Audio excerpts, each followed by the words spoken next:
What's going on, everybody? Josh Engleman here for Stokastic.com, back again with the NBA DFS contenders on DraftKings for Friday, October 21st.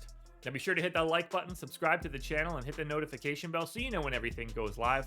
Follow me on Twitter, @Josh Engleman. It is the only place you're going to get updates to these sim results as we get closer to lock.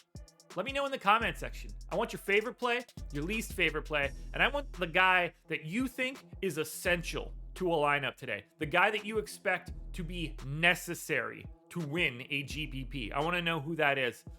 Finally, I got to talk a little bit about BetMGM. They are the sponsor. You see it on the banners, top and bottom of the screen. If you're in a legal state and you haven't signed up at BetMGM yet, click the link in the description, make a deposit, and then bet $10. I tried to combine all of those words at the same time. That's not how the language works.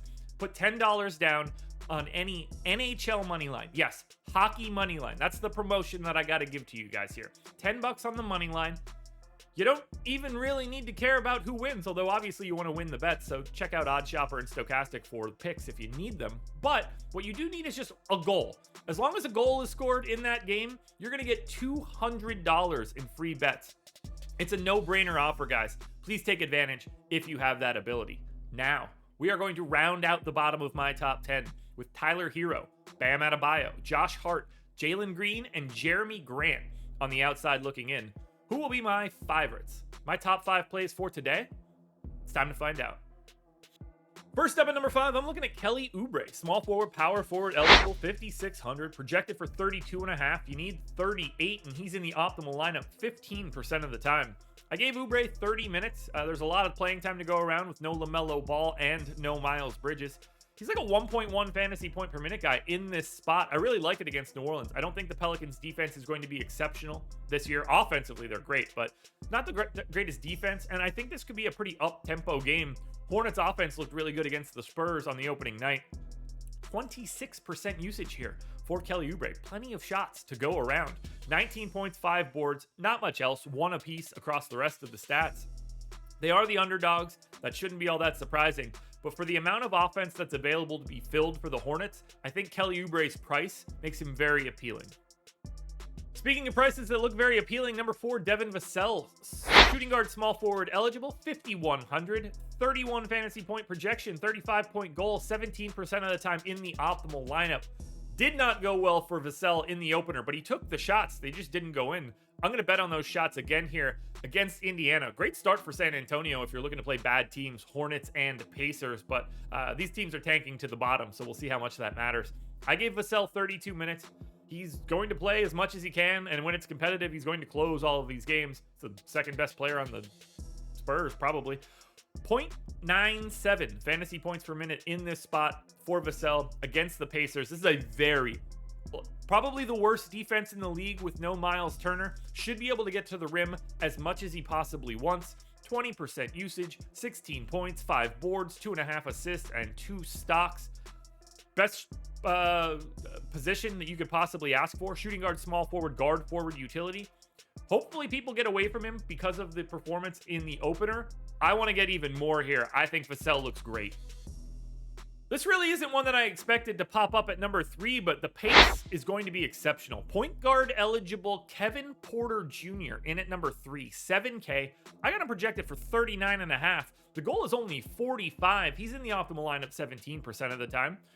Just signed the extension, going to play 33 minutes, 1.1 fantasy points per minute. Big time usage, 24% for this team, 18.5 points, 6 assists, 5 rebounds, a stock and a half. In as big of a pace spot as you can get here, Memphis and Houston is going to be a track meet. Now, Memphis's defense is going to be a lot better than Houston's defense, but I love the texture of this matchup. Ultra fast, shots to go around. It's all offense, no defense for Houston. There's just a lot of opportunity. The turnovers might be there for Kevin Porter, but in this spot right now, I think we should be going crazy for Kevin Porter. Next up at number 2, I want to go to ANFERNEE Simons. Shooting guard eligible, 5,900, projected for 31.5. The goal's 39.5. He's in the optimal lineup 19% of the time. Look, Simons is going to play a ton. Think of him as the new CJ McCollum, but CJ McCollum wouldn't have been 5,900 in this spot, and Anthony Simons might be a more efficient shooter than McCollum. 34 minutes for Simons, 0.9 and change fantasy points per minute, 22% usage. It's mostly points, 18.5 points, 3.5 boards, 3.5 assists, call it neutral there. Maybe you get a stock. It's a tough matchup against Phoenix, I'm going to be honest, but it's not as tough as it used to be. Let's be clear. Chris Paul waning, no Jay Crowder defensively, so it's not the same Phoenix team. It's also not the same Portland team. They are 4-point underdogs against the Suns. I just like the price for Simons. The minutes are there, the efficiency is there, and that's all I'm really looking for. I would like to see the point guard, shooting guard eligibility, but even just at shooting guard, sub 6K just works. Now, before we get to that number one contender, one last reminder, please hit the like button, subscribe to the channel, and hit the notification bell so you know when everything goes live. Follow me on Twitter at Josh Engleman. Let me know in the comments who your favorite plays are, and then go sign up at BetMGM if you can. Link in the description. $10 on an NHL money line gets you 200 in free bets. My number one contender for today, if he plays, is Jalen Smith. Power forward eligible. 5K, projected for 33. The goal is only 35 at that salary. 20% of the time he's in the optimal. I gave Jalen Smith 28 minutes. I think it's realistic he plays more than that, not less. If he's out there, this is just his role at the 4. Played big minutes in the first one. 1.2 fantasy points per minute in a pace-up spot against the San Antonio Spurs. Neutral usage, but 15 points and 9.5 boards. He's really close to getting that double-double bonus, an assist, a stock and a half. I just don't understand the price for a guy in this matchup. And, like, he's 5K for a starter on the Pacers against the Spurs. This is incredible. He should be 6K right now for this, but we just saw it happen. Why didn't the price fix itself? I have no idea. As long as he plays today, he's going to be, in my opinion, the best value you can find in that lower mid-tier. Jalen Smith. I never expected that. Jalen Smith is my number one contender. Alrighty, folks, that will do it. Those are my NBA DFS contenders on DraftKings for Friday, October 21st. FanDuel version's around here somewhere, so check it out. Good luck tonight, everybody. Win that money. We're back again Sunday morning for another edition of the Contenders.